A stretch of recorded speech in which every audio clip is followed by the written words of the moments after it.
আজকের পাঠে আমরা জানব অধ্যায় ৩ বাংলাদেশের ঐতিহাসিক স্থান ও নিদর্শন। মহাস্থানগড় ও ওয়ারী বটেশ্বর বাংলাদেশের অনেক গুরুত্বপূর্ণ ঐতিহাসিক স্থান ও নিদর্শন রয়েছে।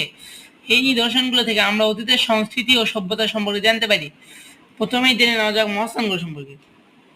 খ্রিস্টপূর্ব ৩য় শতক থেকে পরবর্তী ১৫০০ বছরের বেশি সময়কালে ইতিহাসের সাক্ষ্য বহন করে এই নিদর্শন।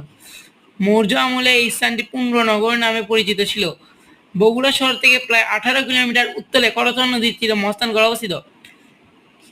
সেখানে প্রাপ্ত নিদর্শনগুলোর মধ্যে রয়েছে চওড়া খাদ বিশিষ্ট প্রাচীন দুর্গ, প্রাচীন ব্রাহ্মী শিলালিপি, মন্দির সহ অন্যান্য ধর্মীয় ভগ্নাবশেষ, পোড়া মাটির ফলক, ভাস্কর্য, ধাতব মুদ্রা, পুঁতি, ৩.৩৫ মিটার লম্বা খোদাই পাথর।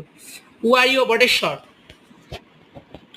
নরসিংদী জেলায় ওয়ারী ও বটেশ্বর নামক দুইটি গ্রামে খ্রিস্টপূর্ব ৪৫০ অব্দের মৌর্য আমলের পূর্বে নিদর্শন পাওয়া গেছে। এই সভ্যতাটি সমুদ্র বাণিজ্যের সাথে সম্পর্কিত ছিল। প্রাচীন নগর সভ্যতার নিদর্শন স্বরূপ এখানে প্রাচীন রাস্তাঘাটও পাওয়া গেছে। এখানে প্রাপ্ত জিনিসের মধ্যে রয়েছে রৌপ্য মুদ্রা, হাতিয়ার এবং পাথরের পুঁতি।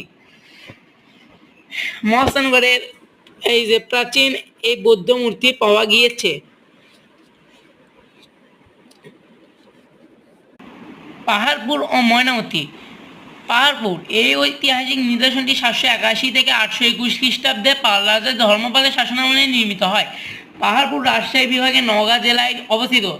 এখানে ২৪ মিটার উঁচু গড় রয়েছে। এটি সম্পূর্ণ মহাবিহার নামেও পরিচিত। এই চমৎকার বৌদ্ধ বিহারের চারপাশে ১৭৭টি ভিক্ষু কক্ষ আছে। এছাড়া এখানে মন্দির, রান্নাঘর, খাবার ঘর এবং পাকা নর্দমা আছে। এখানে পাওয়া গেছে জীবজন্তুর মূর্তি ও টেরাকোটা।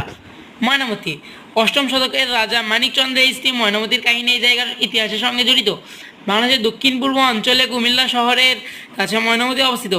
এটি বৌদ্ধ সভ্যতার অন্যতম কেন্দ্র ছিল, তবে এখানে হিন্দু ও জৈন ধর্মেরও নিদর্শন পাওয়া গেছে। এখানে শিক্ষক ও শিক্ষার্থীদের আবাসন সুবিধা সহ শিক্ষা প্রতিষ্ঠানের নিদর্শন পাওয়া গেছে। এখানকার অন্যান্য নিদর্শনের মধ্যে রয়েছে জীবজন্তু অঙ্কিত পোড়ামাটির ফলক, যেমন বেজের সঙ্গে যুদ্ধরত গোখরা সাপ, আগুয়ান হাতি ইত্যাদি।